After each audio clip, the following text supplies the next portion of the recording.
Hi అండి, అందరూ ఎలా ఉన్నారు? ఈరోజు మనం పప్పుచారు ఎలా చేయాలో నేర్చుకుందాం. పప్పుచారు అంటే అందరికీ ఇష్టం కదండి. సో దీనికి కావాల్సిన పదార్థాలన్నీ నేను డిస్క్రిప్షన్లో మెన్షన్ చేస్తాను. మీరు ఆ కొలతలు బట్టి చేసుకోవచ్చు. ఫస్ట్ కందిపప్పు కడుక్కొని దాంట్లో మనం మంచినీళ్ళు పోసుకొని కొంచెం పసుపు, చిటికెడు పసుపు కూడా పోసుకొని చుట్టుపక్కల అంటేటట్టు కొంచెం ఆయిల్ వేస్తే పప్పు పొంగదండి. అలా ఆయిల్ కూడా వేసి కుక్కర్ పెట్టుకోండి. కుక్కర్ 5 to 7 విజిల్స్ వస్తే మంచిది. ఎందుకంటే పప్పుచారు కాబట్టి పప్పుగా ఉండకూడదు, పప్పు బాగా స్మాష్ చేయాలి. So 7 whistles, 5 to 7 whistles. ఈలోపు ప్యాన్ పెట్టుకొని ప్యాన్ వేడయ్యాక ఇందులో మనం ఎండుమిరపకాయలు, వెల్లుల్లిపాయలు, జీలకర్ర, ఆవాలు, ఉల్లిపాయలు, పచ్చిమిరపకాయలు, దోసకాయ, సొరకాయ అండ్ కొత్తిమీర ఇవి మనం తీసుకున్నాం. చింతపండు కూడా, చింతపండు మెయిన్ ఇంగ్రీడియంట్, సో దాన్ని మర్చిపోవద్దు. మన ఆయిల్ వేడయిందండి, దాంట్లో మనం వెల్లుల్లి రెబ్బలు అండ్ ఎండుమిరపకాయలు, జీలకర్ర, ఆవాలు వేసి బాగా ఫ్రై చేసుకోవాలి. ఇవి బ్రౌన్ కలర్ వచ్చేంత వరకు ఫ్రై చేసుకోండి. ఇది పప్పుచారు పోపు కాబట్టి ఎంత మాడితే అంత మంచిది.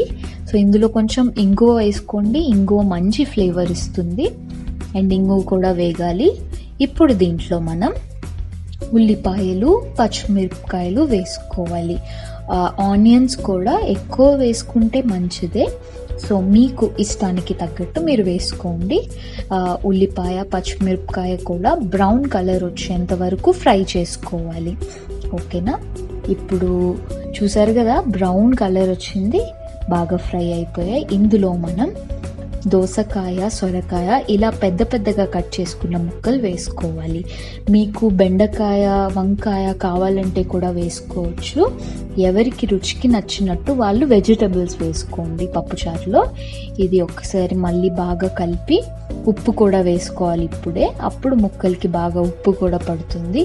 ఇందులో మనం పసుపు కారంతో పాటు ధనియాల పొడి కూడా వేసుకోండి. ధనియాల పొడి మంచి ఫ్లేవర్ ఇస్తుంది, సో వేసుకుంటే చాలా బాగుంటుందండి. ఒక 1/2 స్పూన్, 1 స్పూన్ ఎవరి టేస్ట్కి తగినట్టు వాళ్ళు ధనియాల పొడి వేసుకోండి. ఇందులో కొన్ని ఎండుమిరపకాయలు కూడా వేసి, కొత్తిమీర కూడా కట్ చేసి పెట్టుకున్నాం కదా, అందులో వేసి కొంచెం బాగా ఫ్రై చేయాలి.